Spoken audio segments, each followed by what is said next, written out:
Good morning, friends. Before my day gets too busy, I wanted to hop on here and talk to you about something that I'm really excited about. We are going to do kind of an unboxing of some seed shipments. Now, I know when I present this topic, you're going to say, "You're crazy." Maybe. We are going to talk about cool flowers today.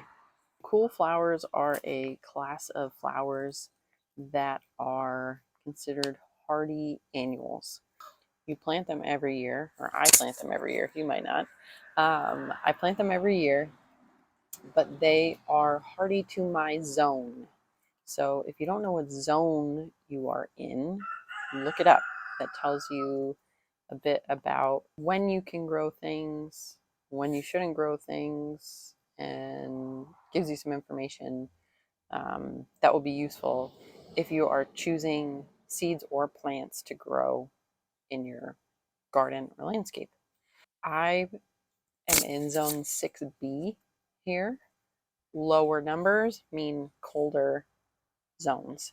So below us will be 7, 8, 9. So even though it's August, I am thinking 2 seasons ahead. No, 3 seasons ahead. Yeah, to spring, because I want to get flowers as early in the spring as possible. I thought it would be fun to do an unboxing. I love getting seeds in the mail. I love it.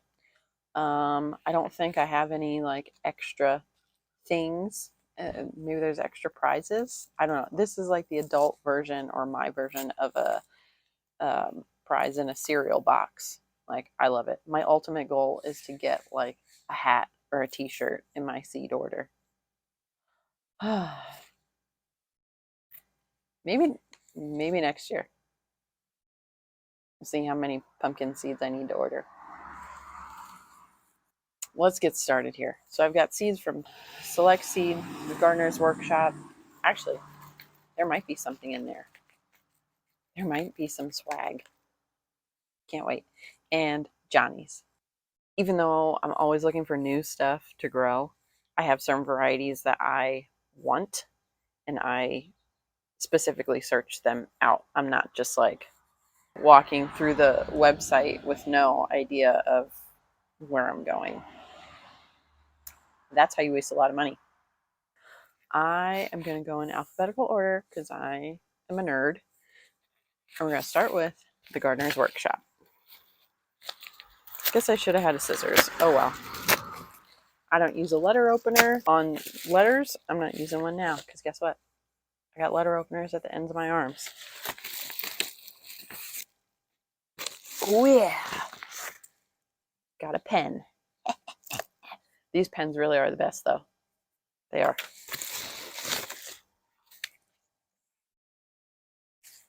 I just love seeds. It's a real problem. I love buying seeds from the Gardener's Workshop because they give the best directions on the back of the packet. So let's say this Atriplex, or let's talk about Celosia. Not a cool hardy annual, but I wanted it and I bought it. Let's say I have this Celosia and this year I bought it from Gardener's Workshop. Maybe next year I won't. Maybe I'll buy it somewhere else. But I'm keeping the seed packet because it gives me all the information that I need. This is turning into a rabbit hole. I thought this was going to be like quick and easy and like, hey, look at cool flowers, but um there's a lot of information. Sorry. So with the cool hardy annuals specifically, with other companies, you might not always know that it is a cool flower or a hardy annual. It doesn't always give you, I don't know, it just doesn't always give you everything you need to make a well-informed planting decision. So this tells me if it needs light to germinate. It tells me if it should be transplanted or direct seeded, and it gives me the winter hardiness zone. So this is Atriplex. It's a filler, a green kind of, it's a green filler. It is winter hardy in zone 8 and south. So that means in my zone of 6B, it's not winter hardy here. So this would need to be planted for me in very early spring of next year. So let's talk about planting times here. I talked about fall planting and spring planting, but that's a kind of a broad range. So when should you really be planting? For fall planting, you want your transplants or your seeds in the ground 6 to 8 weeks before your first expected frost. So for me, in my area in 6B, it's October 17th. If you have no idea what your frost date is, you need it. So you find your frost date, count back 6 to 8 weeks before that date. That is your target planting date. If you are starting transplants, they need to be started 6 to 8 weeks from this date, not your frost date. So let's say 12 weeks before your first frost date is when you need to start those transplants to have them in the ground 6 to 8 weeks before your first frost. Make sense? I know there's some math involved and it's kind of like, I get it. Just get yourself a calendar, count back. Okay? And then in spring, your ideal target planting date would be 6 to 8 weeks before your last frost. Okay? So last frost date, got it. 6 to 8 weeks before that is when you should be planting. Oh, but I need transplants. So subtract or go back another 6 to 8 weeks. There's some trial and error in this, but you've got to look ahead and kind of be prepared to go through this process. Yeah? Okay. It's not hard once you get in the rhythm of it, and just get a calendar, a paper calendar with a pen, and then you write on your dates. You don't have to write cursive. You can use black lettering. I always have a plan to hoop and cover my growing area. It never happens. It never happens. If they're hardy in my zone, I don't need to cover. Okay. So that's why I choose things in that way. So if it's hardy to my zone, let's see, let me find one here. Love in a Mist, green marbles, which is like this beautiful, airy, kind of light foliage. It's awesome. This is winter hardy in zone 6 and south. So I am the top of its hardiness zone. I'll push it. I will push it. If something says that it is like Sweet William, winter hardy in zone 5 and south, I'm fine. I don't have to worry about Sweet William.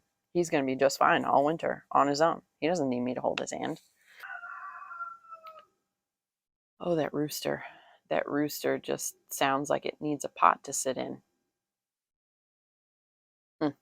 If something says that it is winter hardy in zone 7 and south, and it's something that I really want, I'll push it. Because you never know. You never know what your winter is going to be like. I'm hoping that we have a bad winter this year. And by that, I mean cold and snowy. Cold because the pests this year are just... And snowy because snow gives insulation. So snow is actually protection for the plants. So if they were covered in 6 inches of snow all year, that'd be great because they're insulated, they're protected from crazy wind. Thank you, Mother Nature. All right, this is just like, I ordered so many different colors of Sweet William. I was really on a Sweet William kick when I was doing my seed order. See, even when you have a plan, sometimes it gets a little crazy. Moving on. I've totally lost control of this train. Why did I buy 2? Oh, whatever. let's do Johnny's. Went crazy on the Celosia today. Okay, that's fair because this year it did terrible. Okay, so stock is something that I ordered from Johnny's. Gomphrana's warm season. Uh, ornamental grass. Status. Oh, friends. I love Status. I love to use it dried. But I kept getting these mixes. And honest to God, the only thing that germinates or survives is the yellow. I don't want the yellow. I want the purple. Seeker purple. Persian crest. Feverfew is a good one, but I have certain, I like Virgo. I find on others get brown. Feverfew is a great one to overwinter. And Craspedia. I love to use this dried. I love to use it in my winter arrangements. And this is actually tender perennial, but it's more hardy than you think. Hardier? That's not a thing. It's more hardy than you think. Select seeds. Oh, they got those good Uline mailers. Let me in. Oh, so I'm trying something new for cool flowers, and that is ageratum. Scabiosa, more ageratum, zinnia. Okay. Well, that was fun. I realize now that there's no way I was going to give you all of the information I have in my brain in one little snippet. We may revisit this, and I'll bring you along on this journey. Definitely in the spring, um, we'll cover this pretty heavily because I do a lot of transplants. I do a lot of seedlings. So I am going to get moving with the rest of my day. I got to get baking. I got to, who knows? I'm just going to walk around and find things to do.